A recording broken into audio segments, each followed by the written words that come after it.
احتمالاً با این بخش توی این فاصله‌ای که داشتین تصاویر پخش میشد، من نمیدونم دوربینم کدومه که این با این بله بالاخره پیداش کرد. ممنونم که دوربینم دادین. تو این فاصله داشتیم آقای دکتر صحبت میکردن تصویربرداری برنامه و میپرسیدن که خب بنابراین تعریفی که شما کردین ما چه جور طبعی داریم و چه جوریه اینا، که آقای دکتر داشتین میگفتین که به لحاظ روانی فقط میتونید تشخیص بدین. عرضم به حضور شما که من یه نکته رو اینجا عرض بکنم، این که ما برای اینکه بتونیم نیک و آرام زندگی کنیم، بتونیم خوب زندگی کنیم، بتونیم روان سالمی داشته باشیم، عقل سالم در بدن سالم، بتونیم اندیشه سالمی داشته باشیم، در درجه اول این که باید رو طبع خودمون زندگی بکنیم، یعنی باید خودمون رو بشناسیم، تعادل اون رو حفظ بکنیم. چجوری بشناسیم؟ خب این خیلی خوب، سوال خیلی خوبیه. ما ابتدا این که باید این ابزارمون که ابزار خیلی مهمیه، بدنمون رو تمیز باشه. ما اگر که بدنمون رو تمیز نگه نداریم، این نمیتونه به ما اطلاعات درست بده. بدن ما مثل یک قطب نما میمونه که ما رو در این جهان هستی بناس راهنمایی کنه. ما در آموزه های دینی داریم که ما دو نوع هدایت دریافت میکنیم، یکی هدایت تشریعیه، یکی هدایت تکوینیه. هدایت تکوینی در تمامی موجودات نهفته شده و نهادینه شده. این هدایت تکوینی در از هدایتی است که ما از انداممون دریافت میکنیم. همون جوری که ما میتونیم هدایت تشریعی رو تحریف بکنیم، همون جوری که ما میتونیم گوش به هدایت تشریعی ندیم به خاطر اینکه گوشمون رو به جای دیگه سپردیم، میتونیم گوش به هدایت تکوینی هم ندیم به خاطر اینکه اینقدر نویز ایجاد کردیم که نمیتونیم بشنویم. اما اگر ما خوب غذا بخوریم، هوای خوب داشته باشیم، خوب بخوابیم، خوب بیداری خوبی داشته باشیم، اگر که ما چیزی که ابن سینا بهش میگه احتباس و استفراغ، یعنی بتونیم جذب خوب غذا داشته باشیم و دفع درست و صحیح مواد زائد رو داشته باشیم، اگر که ما بتونیم حالات هیجانیمون رو درست مدیریت بکنیم، اون موقع ما یک محملی ایجاد کردیم که اندیشه صحیح یا اندیشه درست یا اندیشه خلاقانه اونجا شکوفا بشه. یعنی در اصل بدن ما به نوعی میشه گفتش که محبط وحی الهیه یا شنیدن سروش غیبیه یا شنیدن ندای درونه. اما مشروط بر این که درست تیون شده باشه، نه اینکه ما 4 تا الکترومگنت این طرف گذاشته باشیم، یه دونه دستگاه گیرنده دیگه اون طرف وصل شده باشه و انقدر نویز و پارازیت و اینها باشه که ما نتونیم بشنویم. اولین گامی که من دوست دارم با بینندگانمون صحبت بکنیم در زمینه تمیز کردن این وسیله، این گیرنده، این راهنما، یعنی بدن، این است که ما خوراک خوب به بدن بدیم. خوراک خوب به بدن دادن، من در اولین جلسه‌ای که این برنامه رو توضیح دادم گفتم که آیا ما هر میوه‌ای رو می‌خوریم، چه میوه‌ای رو انتخاب می‌کنیم؟ امروز روز در روانشناسی سلامت، امروز روز در روانشناسی ترانسپرسونال و در رویکردهای جدید پزشکی و تغذیه معتقدن که هر زمینی، هر سرزمینی، هر خطه‌ای متناسب با نیاز اکوسیستم اون، بومزیست اون محیط میوه به بار می نشونه و مردمان هر ناحیه باید میوه و محصولات فصل و همون ناحیه رو بخورن. حالا یه کمی دور از ذهنه، یعنی ما موز نخوریم که از سومالی میاد مثلا. دقیقاً این دور از ذهنه و اونقدر پرهیزکار بودن در این زندگانی امروزه شهری ممکنه که خیلی مقدور نباشه و ما نمیخوایم یک چیزی بگیم که غیر قابل حصول باشه. اما ما میتونیم به شیوه های دیگه خوردنمون رو آگاهانه بکنیم، یعنی هوشمندانه غذا بخوریم. یعنی چطوری؟ مثلا به عنوان مثال این که یکی از چیزایی که خیلی خیلی بابه و مرسومه و ما میبینیم اشخاص انجام میدن، دارن تلویزیون میبینن، ضمناً با موبایلشون هم یه دوتا پیامک میزنن و بعد غذا رو هم میخورن و میجون و بعد غذا تو دهنشونه، بلند میشن راه میرن میان، در این فاصله غذا رو جویدن. یعنی ما فرصت خیلی خوبی نمیگذاریم برای اینکه غذا بخوریم. دوم اینکه ما مثلا یه مهمانی میریم، مثلا عروسی، مثلا تالارهای مختلف میگن که خانم ها آقایون مثلا بفرمایید غذا آماده است، در واقع فرمان حمله میدن.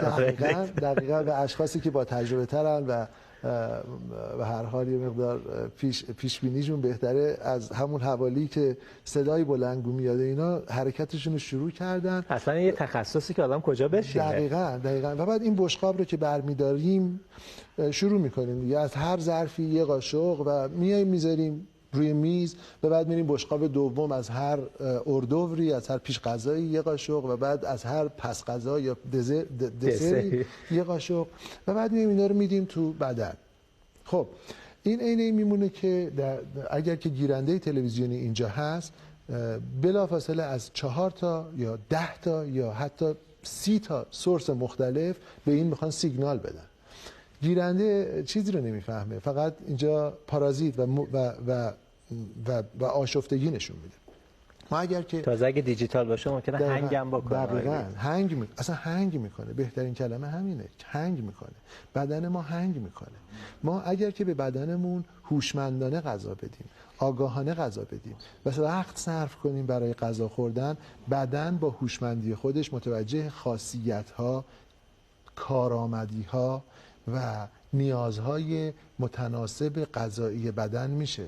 بنابراین اگر مثلا شما خشمگین هستی، چون بدنت میدونه چه چیزی آدرنالین رو میاره پایین، شما هوس یک غذایی رو میکنید. بدنت بهت نمیگه مثلا منصور برو مثلا خاک شیر بخور، ولی شما انگار میطلبه، گرایش داری به این که مثلا یه دونه فالوده سیب درست کنی بخوری. بذارید راجع به این هوس کردن صحبت بکنیم. الان قرار بود که یک بخشی پخش بشه شب بیت، ولی من می‌خوام از دوستان خواهش بکنم که اگر ممکنه این بخش رو حذف بکنن که ما بحثمون رو با آقای دکتر ادامه بدیم تا ساعت 21:56 و شب بیت رو فردا شب می‌بینیم. آقای دکتر، این نکته که گفتید نکته درستیه.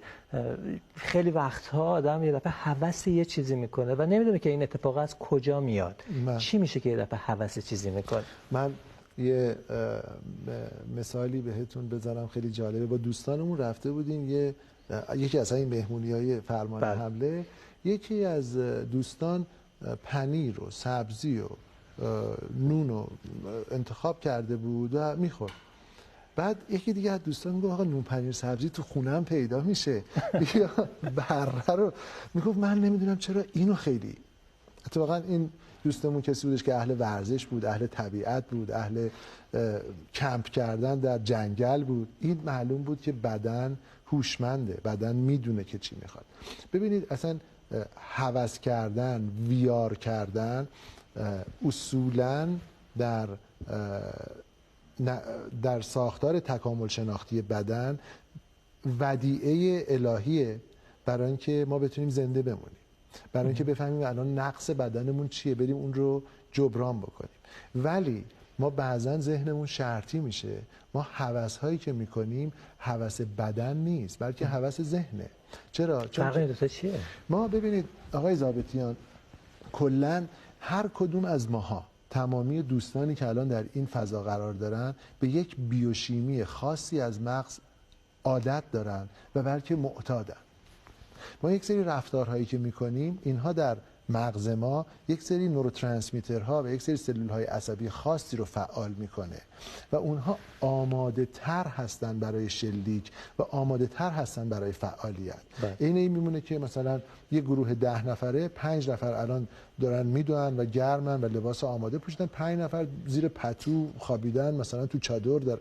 اون 5 نفری که بیرونن و آمادگی بیشتری دارن که یک مسئولیتایی رو به عهده بگیرن. ما آروم آروم ذهنمون معتاد میشه به یک سری فعالیت هایی که نورون هاش توی مغز کانکشن های بیشتری داره، اتصالات بیشتری داره، شبکه قوی تری داره. یعنی انگار که اونجا یک جریان سیاسیه، اون شبکه قوی تری داره میخواد همیشه حاکم باشه. بنابراین ذهن ما شرطی شده مثلا به این که بریم چیپس و مثلا ماست بخوریم. ذهن ما شرطی شده به این که یک سری از محصولاتی رو که خیلی خیلی تبلیغ میشه بخوریم. مثلا مطمئن باشید خب این هوس ذهنیه، یعنی تبلیغات روی هوس ذهنی تاثیر میذاره. ببینید قطعاً من الان این صحبت که میکنم بر یک پژوهش علمی استوار نیست که من بگم این حرفی که من میزنم آزمایش شده روش، ولی من اینجا دانشجویان رو تشویق میکنم، دانشجویان روانشناسی رو تشویق میکنم که راجع به این مسائل تحقیق بکنن. اینی که بدن ما اصولا نباید هوس غذاهای مصنوعی بکنه، یعنی هوس بسته های ماشینی بکنه. بدن ما نباید ولی میکنه به هر حال. اگه اون هوس ها رو میکنه اونها شرطی شدن ذهنه، اون نیاز واقعی بدن نیست. چطور بفهمیم که یه چیزی هوس ذهنیه یا واقعا نیاز بدن؟ ببینید من این شعر الان بر زبانم جاری میشه، نمیدونم مناسبتش چیه، ولی ذات نایافته از هستی بخش کی تواند که شود هستی بخش. ما ذاتمون اگر که اون هستی رو اون جریان حیات رو به شکل درست در مسیرش قرار بگیره و باهاش هماهنگ بشه، بعد ما میفهمیم که چه چیزی هوس ما هست و چه چیزی نیاز بدنمونه. برای این تمرین لازمه، برای این ریاضت لازمه. مثلا من پیشنهاد میدم به بینندگان این برنامه که برای خودشون نیت بگذارن که مثلا یک هفته یک چیزی که در رژیم غذاییشون خیلی زیاده به طور کامل حذف کنن و بعد ببینن واکنش‌های بدنی چیه، واکنش‌های ذهنیشون و واکنش‌های ذهنیشون چیه.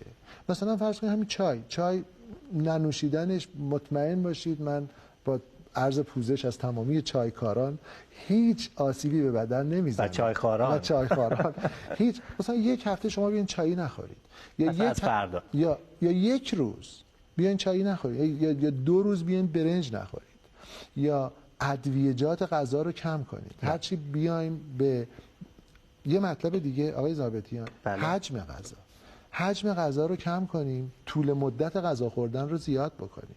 یعنی اگر ما یک بشقاب پر مثلا پلو خورشت میخوریم، بیایم یک بشقاب پیش دستی بشقاب میوه خوری غذا بخوریم، با قاشق و چنگال نخوریم، با چنگال بخوریم که کمتر. هر یه لقمه‌ای که میخوریم بین 2 تا لقمه، این از دستورات غذایی است که خیلی توصیه میشه، قاشقمون رو یا چنگالمون رو بذاریم زمین و در سکوت بخوریم.